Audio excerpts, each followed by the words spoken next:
What nonsense is happening in Telangana? సిగ్గు egg లేకుండా ముఖ్యమంత్రి అసెంబ్లీ సాక్షిగా ఎప్పుడైతే వట్టినాగులపల్లి తర్వాత మానసా హిల్స్ సంబంధించిన ఒక ఉదంతం బయటకు వచ్చినప్పుడు అసెంబ్లీలో మాట్లాడుతూ మా పొంగులేటి కొత్వాల్గూడకు సంబంధించిన భూముల విషయం మాట్లాడినప్పుడు మా పొంగులేటి శ్రీనివాసరెడ్డి గారు సుధపూస 18 గంటలు పనిచేస్తాడు, శుద్ధపూస, ఆయనకి ఏం తెలియదు అని చెప్పని సర్టిఫికేట్ ఇచ్చింది. అంటే ఏంది?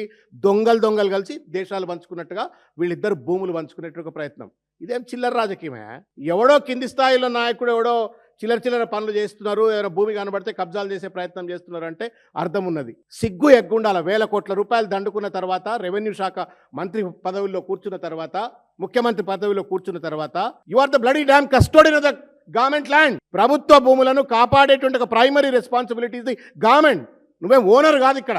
మీ తాత జాగీర్లు కావు తెలంగాణ భూమి. తరతరాలుగా రానున్నట్టు 100 సంవత్సరాల పాటు 1000 సంవత్సరాల పాటు ఉండేటువంటి ప్రజానీకానికి సంబంధించినటువంటి ఒక వారసత్వ సంపద ఇది. దీన్ని ఇష్టం వచ్చినట్టుగా దోచుకపోతాం, కోట్ల రూపాయలు దండుకుంటాం, గద్దలు లెక్క తన్నుకపోతాం, అధికారులను అడ్డం పెట్టుకుని ఆటలు ఆడతామంటే మాత్రం కర్రు గాల్చి వాతలు పెడతారు. మీరు అనుకుంటుండొచ్చు మేము అధికారంలో కాబట్టి ఏం చేసినా చలామణి అయిపోతుంది, రికార్డులు తారుమారు చేస్తామని చెప్పని. 2.5 ఏండ్లు తప్పనిసరిగా ఈ చిల్లర వ్యవహారాలను, ఈ దోపిడీ ఒక్కడొక్కడు ఎవడైనా సరే ఊచలు లెక్క పెట్టాల్సిందే, జైళ్ళకు పోవాల్సిందే. తమాషా అయిపోయిందా భూములు కబ్జా కోలు చేయడానికి? రౌడీగాళ్ళు చేసిండ్రు అంటే అర్థం ఉంది. రౌడీలు అమీరమేనా? వైట్ కాలర్ క్రిమినల్స్ మీరు. ముఖ్యమంత్రి మానస హిల్స్ లో కొత్వాల్గూడలో పెద్ద ఎత్తున దోపిడీ జరుగుతుందని ఆయన కేజీఎఫ్ సినిమా జరుగుతుంది అని చెప్తే దానికి క్లీన్ చిట్ ఇస్తాడు. వట్టినాగులపల్లిలో ఆ ప్రజల యొక్క భూములను గుంజుకోవడం కోసం అని చెప్పని దాన్ని ప్రైవేట్ డిస్ప్యూట్గా చిత్రీకరించి 27 ఎకరాలు అంటే దాదాపు ఒక 2000 కోట్ల రూపాయల భూమిని కబ్జా చేయడానికి ప్రయత్నం చేస్తూ ఉన్నారు. ఇవాళ నాదర్గుల్, మొన్న మానసా హిల్స్, నిన్న వట్టినాగులపల్లి, ఇవాళ వచ్చేసి నాదర్గుల్. ఇంకా అనేక ప్రజలను బెదిరించి భూములు దండుకుంటున్నారు, తర్వాత కంపెనీలను బెదిరించి భూములు దండుకుంటున్నారు.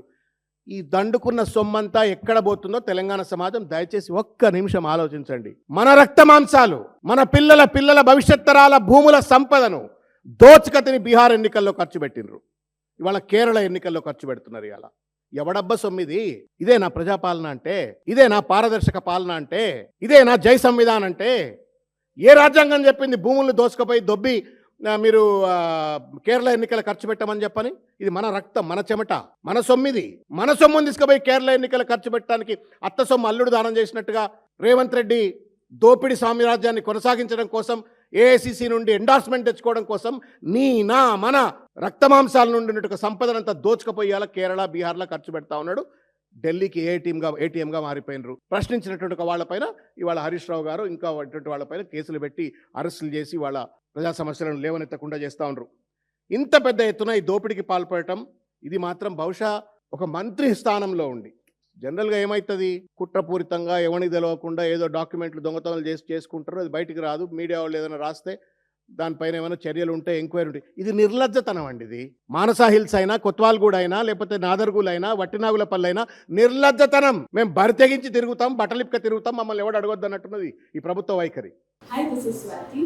లైక్ చేయండి, షేర్ చేయండి, కమెంట్ చేయండి అండ్ సబ్స్క్రైబ్ చేయండి GRTV.